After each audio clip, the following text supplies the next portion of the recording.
नमस्कार। आप सभी का स्वागत है 12 ज्योतिर्लिंग की पावन दर्शन यात्रा में। आज हम आपको 5वें ज्योतिर्लिंग यानी केदारनाथ ज्योतिर्लिंग की कहानी सुनाएंगे, जहां खुद भगवान शिव साक्षात विराजते हैं।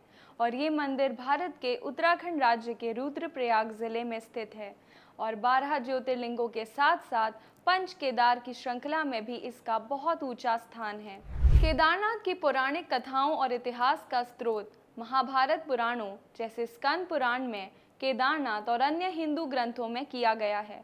विशेष रूप से महाभारत में पांडवों द्वारा पापों के प्रायश्चित की कथा केदारनाथ से जुड़ी है, जिसने केदारनाथ ज्योतिर्लिंग की स्थापना की नींव ने रखी। कहा जाता है महाभारत युद्ध के बाद जब पांडवों ने अपने ही भाइयों का वध किया तो उन पर पाप का भारी बोझ था। वे भगवान शिव से क्षमा मांगने काशी पहुंचे, पर वहां शिव नहीं थे।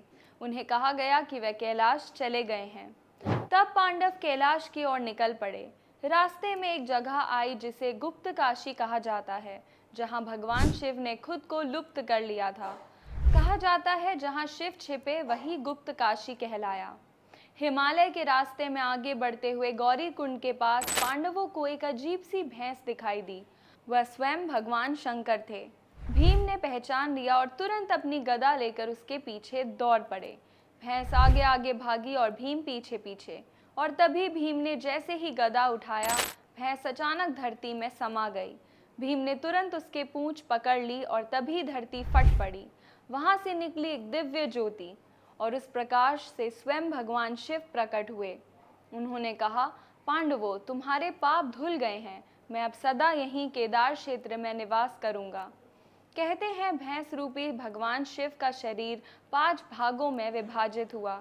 जहां जहां वह भाग गिरे वहां वहां बने पंच केदार। उनका मुख नेपाल में प्रकट हुआ और वहीं बना पशुपतिनाथ धाम, और उनका शरीर का पिछला भाग यहीं केदारनाथ में प्रकट हुआ। इसीलिए यहाँ का शिवलिंग त्रिकोणीय आकार का है, जो उस रूप का प्रतीक है जिसमें शिव पांडवों को दर्शन देने के लिए प्रकट हुए थे। ये मंदिर हर साल वैशाख से लेकर अश्विन तक यानी अप्रैल से लेकर नवंबर महीने तक ही खुलता है। बाकी के 6 महीने पूरा केदार धाम बर्फ की मोटी चादर में ढका रहता है।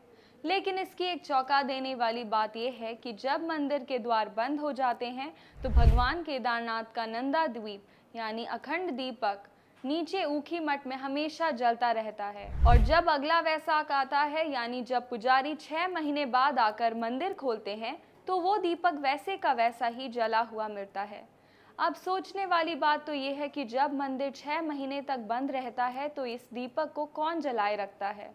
कोई नहीं जानता। मन जानता है कि ये स्वयं भगवान शिव की लीला है। केदारनाथ की यात्रा शुरू होती है हरिद्वार से, फिर ऋषिकेश, देवप्रयाग, रुद्रप्रयाग, सोनप्रयाग और आखिर में पहुंचते हैं गौरी कुंड। यही वो स्थान है जहां माता पार्वती ने तप किया था और जहां गणेश जी का जन्म हुआ था। कहा जाता है यही वो जगह है जहां भगवान शिव ने त्रिशूल से गणेश जी का सिर अलग किया था और बाद में उन्हें गजमुख का वरदान भी दिया था। गौरीकुंड के गर्म झरनों में स्नान करके जब भक्त ऊपर चढ़ाई शुरू करते हैं तो हर कदम मानो एक परीक्षा बन जाता है। कहीं फिसलते पत्थर, कहीं घना कोहरा, तो कहीं ठंडी हवा जो आत्मा को छू जाए। लेकिन हर यात्री के दिल में बस एक विश्वास गूंजता है, अगर मन में केदार है तो डर किस बात का।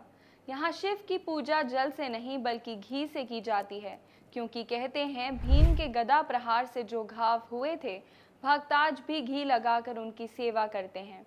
मंदिर के पीछे है आदि शंकराचार्य जी की समाधि, जहां उन्होंने मोक्ष प्राप्त किया था, और ऊपर भैरवनाथ का स्थान जो पूरे केदार घाटी के रक्षक माने जाते हैं। केदारनाथ धाम की यात्रा आमतौर पर हरिद्वार या ऋषिकेश से शुरू होती है। यहाँ तक पहुँचने के लिए अब सभी साधन अवेलेबल हैं, जिनके द्वारा आप आसानी से यहाँ यात्रा पूरी कर सकते हैं, जैसे बाय ट्रेन, बाय एयर या बाय रोड। ट्रेन से हरिद्वार और ऋषिकेश के लिए देश के कई बड़े शहरों में सीधी रेल सेवाएं उपलब्ध है।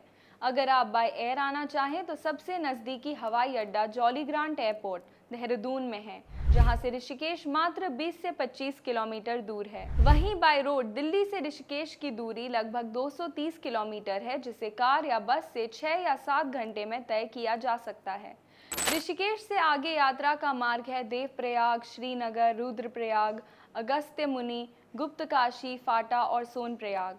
सोनप्रयाग से आगे प्राइवेट गाड़ियां नहीं जाती। वहां से श्रद्धालु शेयर टैक्सी या जीप लेकर गौरीकुंड पहुंचते हैं, जो केदारनाथ की पैदल यात्रा का आरंभिक बिंदु है। यहाँ से लगभग 16 से 18 किलोमीटर की चढ़ाई पर श्रद्धालु केदारनाथ मंदिर पहुँचते हैं। ये यात्रा पैदल, घोड़े, खच्चर या फिर फाटा, गुप्तकाशी और सीतापुर से उपलब्ध हेलीकॉप्टर सेवा के माध्यम से पूरी की जा सकती है। हिमालय की इस पवित्र भूमि में हर भक्त की जुबान पर बस एक ही आवाज़ गूंजती है, हर हर महादेव, जय केदारनाथ, जय केदारनाथ, जय महादेव।